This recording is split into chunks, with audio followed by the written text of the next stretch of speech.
žēlastība jums un miers no Dieva mūsu Tēva un no Kunga Jēzus Kristus. Dieva vārda lasījums no Mateja evaņģēlija 13. nodaļas. Vēl citu līdzību Jēzus tiem stāstīja. Debesu valstība ir līdzīga sinepju graudiņām, ko kāds cilvēks iesai savā laukā. Tā gan ir pati mazākā no sēklām, bet, kad izaug, ir lielāka par citiem stādiem un kļūst par koku, tā ka pat debesu putni ligzdotās zaros. Vēl citu līdzību viņš tiem sacīja. Debesu valstība ir līdzīga raugam, ko sieviete ņēma un iejauc 3 mēros miltu, līdz visa mīkla uzrūga. Āmen. Lūksim.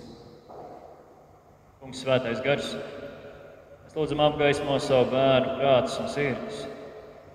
Rādi mums savus ceļus, ka mēs iemantojam Kristu, piederam viņam un iegūstam apsolīto pestīšanu. Tiešām tavs vārds ir mūžīga patiesība un gaišums visos mūsu ceļos. Āmen. Sēdieties, lūdzu.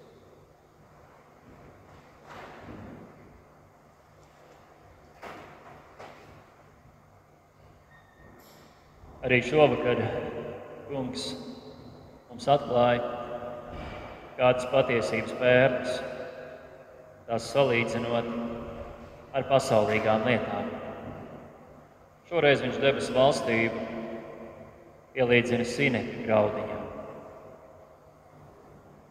Sinepju graudiņš ir ļoti mazos izmēros.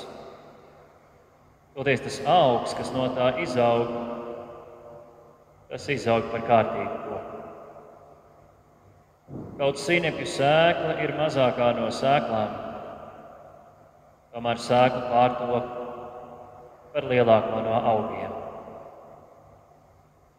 Tā Kungs runā par debesu valstību, vai citos vārdos par Dieva klātbūtni. Jāsaka, tas ir diezgan precīzs raksturojums. Tā tas tiešām arī ir. Citas valstības, valstis, tās no cilvēka skatuma izskatās lielas, varenas. Tās valda pār cilvēkiem. Bet tā Dieva valstība, kas ir kādu kristiešu vidū, tā izskatās maza, nenozīmīga un vāja. Ko gan var tāda Rīgas Svētā Jāņa draudze?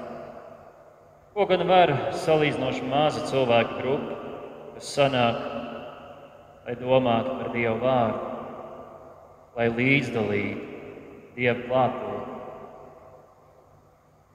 Sākumā tie ir 2 vai 3, 12, 72, tad vairāk 100. Bet tad pēc kāda laika tie jau ir miljoni, tad arī miljardi. Sākumā tā bija viena daļa Jeruzālemē, daļa Galilejā, tad jau visa Romas impērija atvēra durvis šai valstībai. Bet šodien kristietība ir lielākā reliģija pasaulē. Tā plešas no vienas pasaules malas līdz otrai. Neviena valsts nav liela, cik plaši ir izplatusies kristīgā ticība. Tā ir neparasta valstība. Reiz Mārtiņš Luters teica, ka draudzē tur tās lietas darbojas citādāk, kā tas ir pasaulē. Tā it kā šeit darbotos kāds pilnīgi cits spēks. Un tas spēks ir Dieva klātbūtne.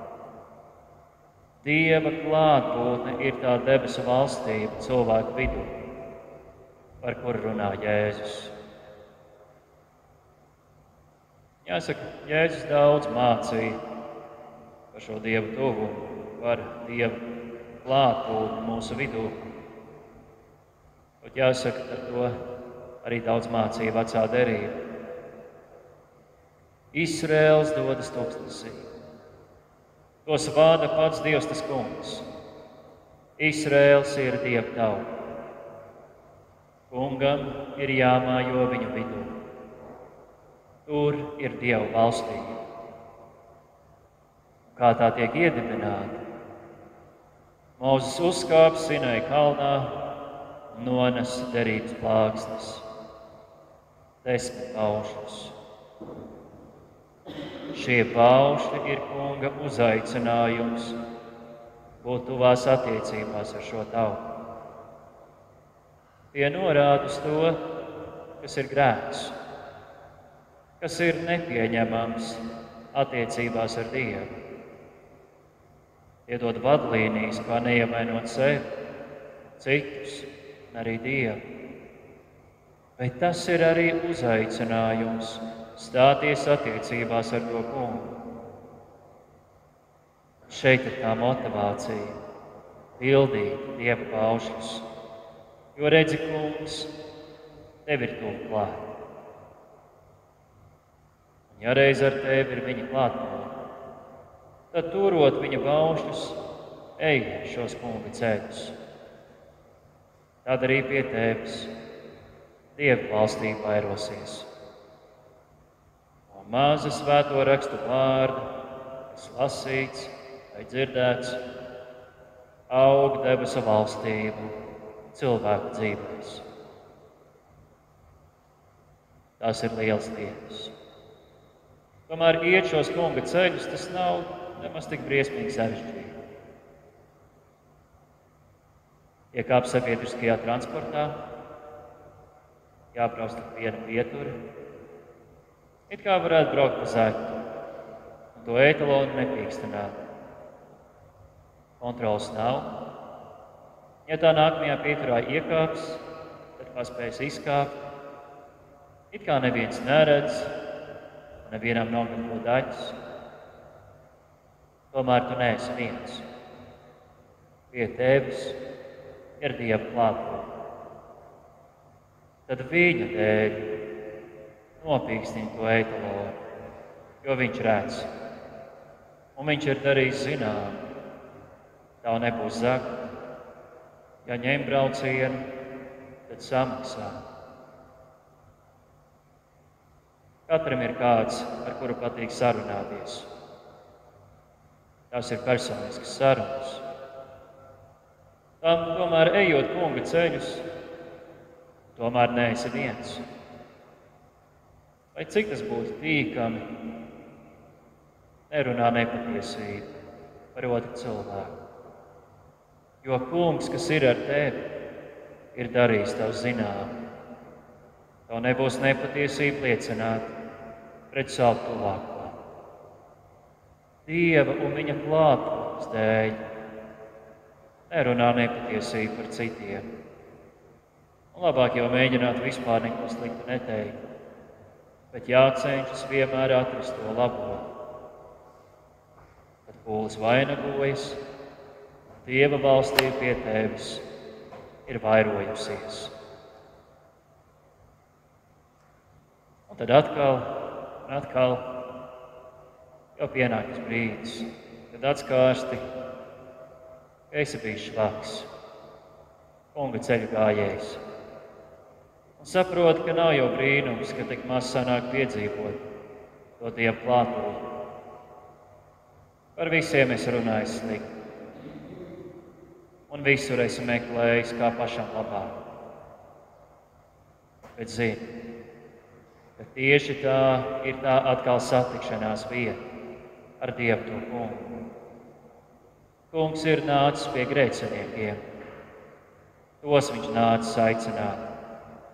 Viņš nav nācis aicināt taisnos, bet gan grēciniekus.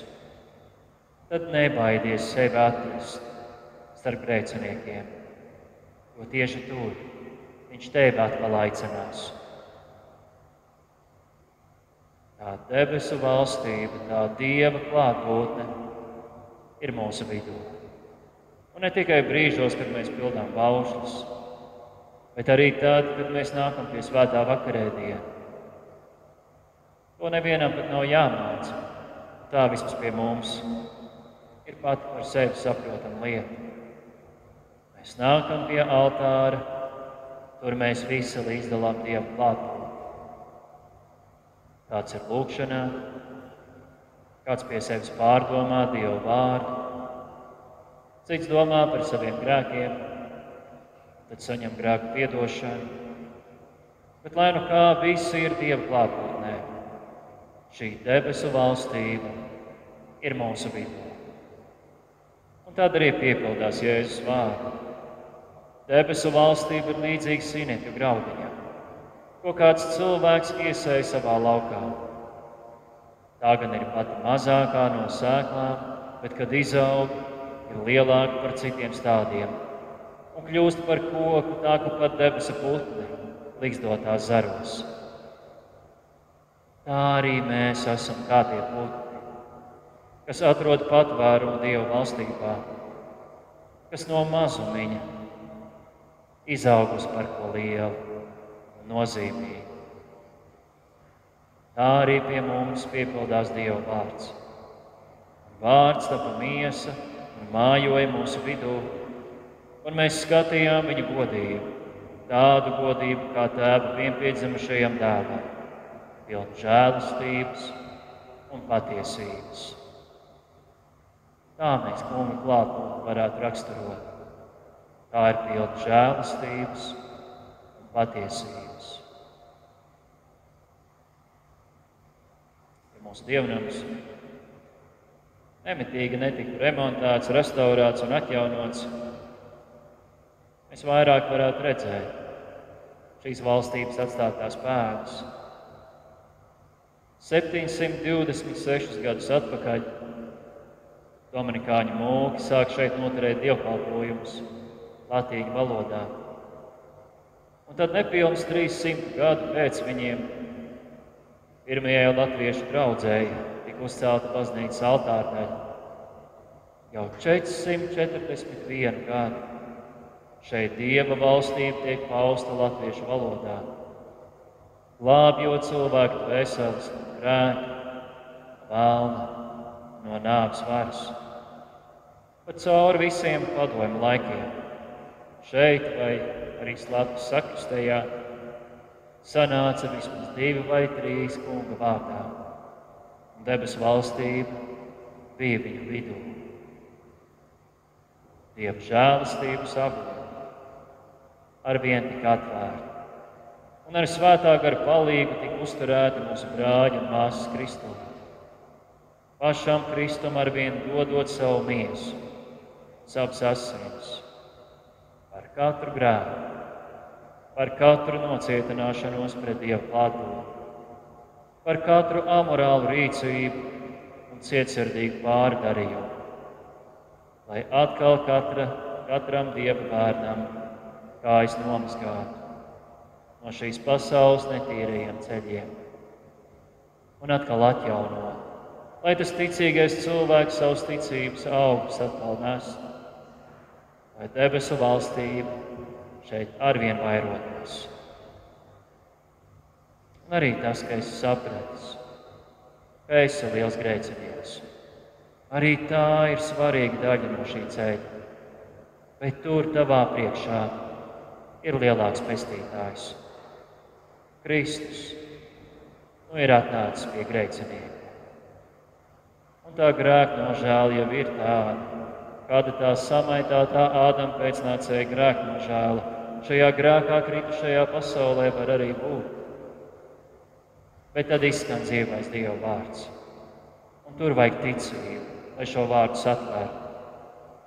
Tam, kas nedara, bet tic Dievam, kas bezdievīgo attaisno, viņa ticība tiek pielīdzināta par taisnību. Cilvēks to satver.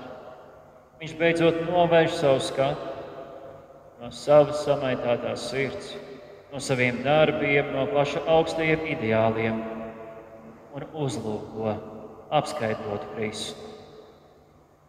Rokās, kājās, sānos ir rētas no tām viņa lielajām ciešanām, ar kurām viņš panāca tāvu grēku piedošanu. Redzi, kājas ir nomazgātas, grēki ir piedoti. Tagad atkal var nest ticības augļus uz jaunu Dieva bērnu dzīvi. Tā šī debesu valstība atkal mūsu vidū ir vairojusies, un mēs atkal varam tajā patvērties. Ar to, lai trīsvienīgajam Dievam ir viss gods teikšana. Āmen. Un apliecināsim savu ticību. Es ticu uz Dievu Tēvu, visu valdītāju, debesu un zemes radītāju, un uz Jēzu Kristu, Dieva vienpiedzimušo dēlu, mūsu kungu, kas ieņemts no svētā gara, piedzimis no jaunavas Marijas, cietis zem Poncija Pilāta, krustā sists, nomiris, aprakts, nokāpis ellē, trešajā dienā augšām cēlies no mirušajiem, uzkāpis debesīs, sēdies pie Dieva, visu valdītāju Tēva labās rokas, no kurienes viņš atnāks tiesāt dzīvos un mirušos. Es ticu uz svēto garu, vienu svētu kristīgu baznīcu, svēto sadraudzi, grēku piedošanu, miesas augšām celšanos un mūžīgo dzīvošanu. Āmen. Lūksim Dievu. Svētais un mūžīgais Dievs,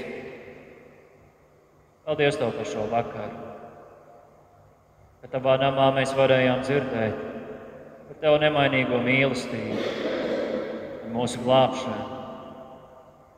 Dod, ka Tava evaņģēlija vēsts pulcina vēl daudzus pestītos satraucībā. Tu atklāji Kristus krusta un viņa augšām celšanās dārgums. Dod arī Tavas klātbūtnes atskāršanu, ka mēs to varam saņemt ar visu savu sirdi, ar visu savu prātu un visu savu dvēseli. Tu, Kristu, aicini grēciniekus, mierini katru aicināto un pārliecini, ka pagātnes grēki ir piedoti, un apsauc katru ļaunu garu un katru kārdinājumu, kas maldina, ka kāds grēks nevar tikt piedots, bet ticībā ļauj satvērt Tavu žēlastību un patiesību. Un debes Tēvs, Tu šajā dzīvē esi mūs aicinājis ar dažādiem aicinājumiem, talantiem un dāvinām no svētā gara. Dod, ka varam katru savu aicinājumu ar uzticību pildīt, ka top redzams, ka caur Tavām dāvinām mēs varam kalpot Tev, savam tuvākajam. Un dod, ka varam svētīgi ņemt dalību Tavā mīlestībā, ka varam to saņemt ar priecīgām sirdīm, zinot, ka Kristus, kurš dāvā mums to reiz ar savām ciešanām pabeidzis pie krusta, un zinot, ka Viņš arī aizlūdz par mums pie Tavas debes Tēvs labās rokas. Un mēs Tev, Kungs, lūdzam par katru mūsu brāli vai māsu Kristū. Piešķir savu mieru katram, kas apgrūtināti ar slimību un slimības ciešanām. Un Svētais Dievs, mēs lūdzam, vadi arī mūsu draudzi. Pasargā no vēlna, no pasaules un paša grēka, ka esam prasmīgi namturi, ka netiekam maldināti. Svētī visus, kas kalpo, vai pie durvīm, vai svētdienas skolā, pie jauniešiem, vai diakonijā. Svētī visus mums, draudzes priekšnieku, mūsu mācītājus, un tāpat arī svētī un pasargā viņa ģimenes, ka varam pastāvēt Tavā uzvarā, līdz pats Kungs Kristus nāks.